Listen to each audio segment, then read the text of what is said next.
Ayaw sugot na forever na OFW na lang ka. Dako to kag sweldo pero layo pug ka sa imong pamilya. Unsa man imong buhaton para makagawas ka sa rihas sa pagka-OFW. Ako tubag higala, mag-start ka og gamay nga negosyo. Ang advantage sa imo kay naa kay husto na kapital para makasugod ka og gamay nga negosyo. While naa ka diha sa abroad, mag-set ka og time unsaon mahimong maayo nga negosyante. Gamita ang internet as online platform para magtuon. Kabalo ba ka sa YouTube, daghang mga entrepreneur nga nagtudlo og naghatag og guide unsaon makasugod og negosyo. Bisan pa gani na mga YouTuber nga nagtudlo og produkto og serbisyo na pwede nimo matun-an para makasugod ka og negosyo. Kompleto na sa internet og free pa. Ang kulang lang nimo higala ang mukugi ug magtuon. Then kung makakita na kag produkto o serbisyo, katunan dayon nimo na mag-execute. O higala, execute na. Maglaan ka og gamay na puhunan para na testingan ang napilian nimo nga negosyo. Diha sa pag-execute nimo og negosyo, diha gina-develop ang imong abilidad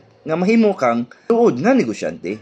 If kaluyan sa Ginoo, mo success ang negosyo nimong napilian, diha nimo makita na nakalingkawas na ka sa rihas sa pagka-OFW.